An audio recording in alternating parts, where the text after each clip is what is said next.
Perkenalkan, nama saya Wayan Milan Alwina Widiani dari kelas 4 Manajemen Bisnis 3, mata kuliah Perbankan. Di video kali ini saya akan menjelaskan sedikit tentang apa itu kredit, jenis-jenis kredit, dan unsur kredit. Langsung saja kita masuk ke penjelasannya. Apa itu kredit? Kredit adalah layanan pinjaman dana dari lembaga keuangan kepada nasabah. Pinjaman tersebut harus dibayarkan kembali dalam jangka waktu yang telah disepakati beserta bunganya. Dana hasil kredit tersebut digunakan untuk memenuhi kebutuhan masyarakat seperti membeli barang, menambah aset properti atau kendaraan, mengembangkan bisnis, atau menambah stok barang.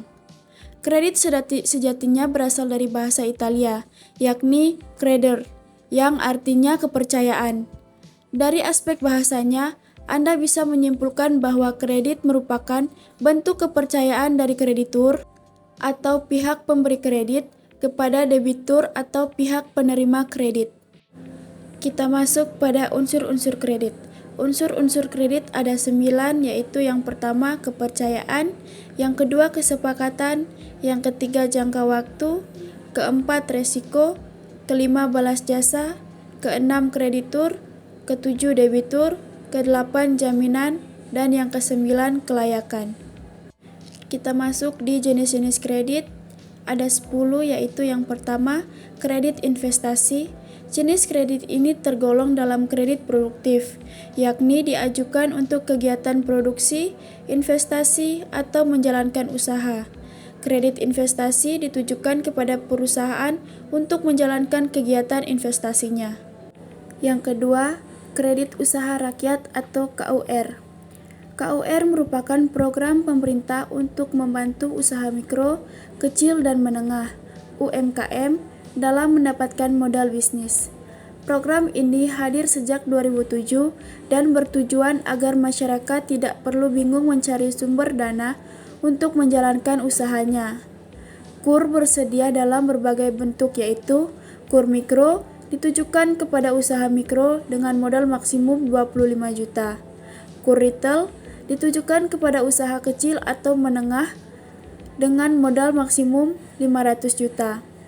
KUR penempatan TKI ditujukan untuk tenaga kerja Indonesia atau TKI di luar negeri dengan modal maksimum 25 juta. Dan KUR khusus ditunjukkan untuk usaha bidang peternakan, perkebunan, dan perikanan rakyat dengan modal mulai 25 juta sampai 500 juta.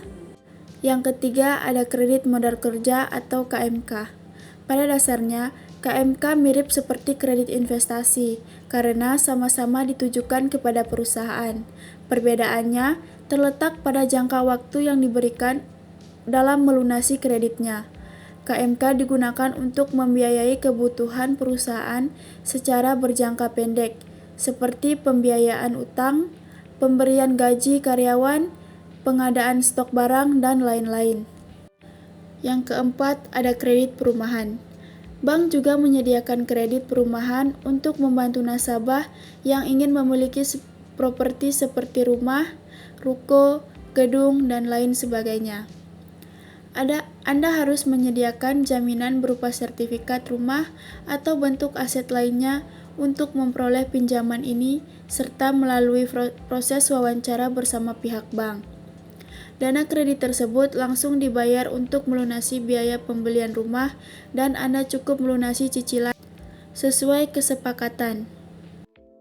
Yang kelima, kredit kendaraan bermotor. Sesuai namanya, kredit kendaraan digunakan untuk membeli modal transportasi pribadi beroda 2 atau 4 kecuali truk. Anda bisa membeli kendaraan baru atau bekas berbekal dana dari kredit ini. Kredit kendaraan juga membutuhkan jaminan berupa kendaraan yang dibeli. Anda harus menyertakan slip gaji dan identitas pribadi untuk mengajukan program kredit ini. Yang keenam, ada kredit rekening koran. Program ini memberikan hak kepada nasabahnya untuk melakukan penarikan dana dari rekeningnya sebagai bentuk pinjaman. Anda harus melakukan kesepakatan bersama pihak bank ini dan menentukan jumlah plafon sebelum memanfaatkan pinjaman rekening koran. Yang ketujuh ada installment loan. Program ini sering menjadi pilihan opsi pembayaran cicilan nasabah pada umumnya. Prosedurnya sederhana. Anda mengajukan pinjaman ke bank, kemudian melakukan pembayaran cicilan pokok beserta bunganya sesuai kesepakatan. Jika terjadi keterlambatan, Anda akan mendapatkan denda dari pihak bank. Total angsurannya bersifat konstan alias tidak berubah signifikan, karena jumlah cicilan pokoknya meningkat dan suku bunganya menurun seiring berjalannya periode pinjaman. Yang kedelapan, kartu kredit. Bank mengeluarkan kartu kredit sebagai fasilitas pinjaman kepada nasabah secara individu. Kartu kredit dapat Anda gunakan untuk memenuhi kebutuhan konsumtif atau produktif. Anda harus mengajukan permohonan kartu kredit, kemudian menunggu persetujuan pihak bank untuk memanfaatkan program kredit ini. Pembayaran kartu kredit biasanya ditagih setiap bulan dan disertai suku bunga pinjaman sesuai kesepakatan yang berlaku. Yang kesembilan, kredit dengan jaminan. Program kredit ini mengharuskan Anda untuk menyediakan jaminan berupa deposito, properti, kendaraan, aset, atau barang berharga lainnya. Anda akan mendapatkan berbagai kemudahan melalui program pinjaman dengan jaminan seperti suku bunga kecil dan tenor pembayaran lebih panjang. Resikonya, aset tersebut akan disertai oleh bank apabila terjadi gagal bayar. Dan yang terakhir, ada kredit tanpa anggunan atau KTA. Beberapa dari jenis kredit sebelumnya, KTA tidak mewajibkan Anda untuk memberikan jaminan atas pinjamannya. Sebelum memperoleh dananya, bank harus melakukan pengecekan kualitas Anda sebagai calon debitur berdasarkan data-data dari lembaga keuangan lainnya.